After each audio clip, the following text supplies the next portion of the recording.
రామాయణపేట పట్టణంలో బీఆర్ఎస్ పట్టణ అధ్యక్షుడు 4వ వార్డు కౌన్సిలర్ గజవాడ నాగరాజుపై కాంగ్రెస్ నాయకుడు పోచముల గణేష్ పెట్రోల్తో దాడి చేయడాన్ని టీఆర్ఎస్ నాయకుడు కంఠారెడ్డి తిరుపతి రెడ్డి, మాజీ market committee chairman Shroff Yadagiri తీవ్రంగా ఖండించారు.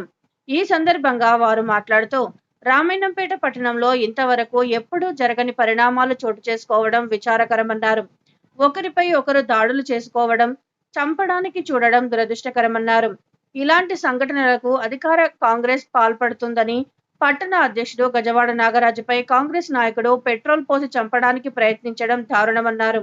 ఇలాంటి సంస్కృతి ఇప్పటి వరకు రామాయణపేట పట్టణంలో జరగలేదన్నారు. కానీ కొందరు అధికార పార్టీ అండ చూసుకొని ఇలాంటి సంఘటనలకు పాల్పడుతున్నారని, ఇది ప్రజాస్వామ్యానికి గొడ్డలిపెట్టు అని అన్నారు. ఈ దాడికి కారణం పోచమ్మల గణేశ, అతని వెనుక ఎవరైనా ఉండి చేయిస్తున్నారా అనే విషయాన్ని పోలీసులు సమగ్రంగా పరిశీలించాలని, వారిని కఠినంగా శిక్షించాలని, ఇప్పుడే 307 సెక్షన్ కింద అటెంప్ట్ టు మర్డర్ కేసు నమోదు చేయడం జరిగిందన్నారు. అలాగే పోలీసులు దీనిపై చర్యలు తీసుకోవాలని ఆయన డిమాండ్ చేశారు. అంతేకాకుండా హైదరాబాద్ లో డీఐజీకి కూడా ఫిర్యాదు చేయడం జరిగిందన్నారు. మెదక్ వెళ్లి ఎస్పీకి దీనిపై ఫిర్యాదు చేయడమే కాకుండా సక్రమంగా కేసును దర్యాప్తు చేసి కఠిన చర్యలు తీసుకోవడం జరుగుతుందని ఆయన తెలిపారు. ఈరోజు రామాయంపేట పట్టణంలో రామాయంపేట మున్సిపాలిటీలో గజవాడ నాగరాజు అనే బీఆర్ఎస్ పార్టీ అధ్యక్షుడు ప్లస్ కౌన్సిలర్ పై ఒక కాంగ్రెస్ పార్టీ నాయకుడు దాడి చేయడం హేయమైన చర్య.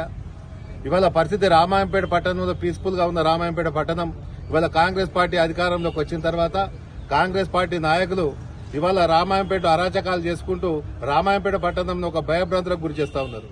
ఒక వైశ్య కుటుంబానికి చెందిన వ్యక్తి ప్రజాప్రతినిధికి ఇవాళ రక్షణ లేకుండా పోయింది రామాయంపేట పట్టణంలో.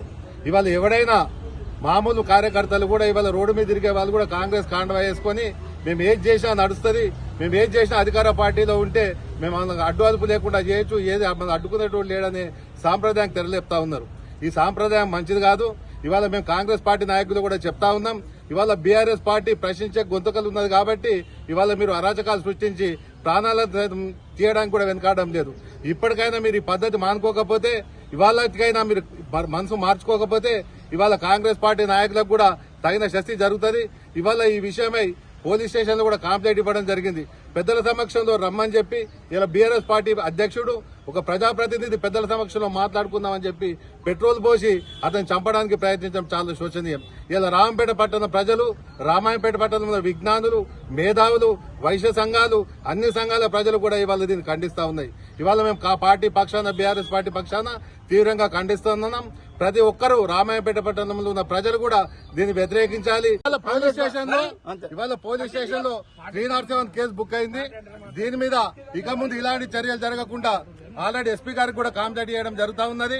మా బీఆర్ఎస్ పార్టీ నాయకులు కూడా హైకమాండ్ తో ఐజీ గారితో కూడా మాట్లాడడం జరిగింది. ఇప్పుడు నేను కూడా ఎస్పీ గారి దగ్గరకు పోతా ఉన్నాం. ఇప్పుడే సీఐ గారితో కూడా మాట్లాడినాం. ఆల్రెడీ 307 పెట్టినాం.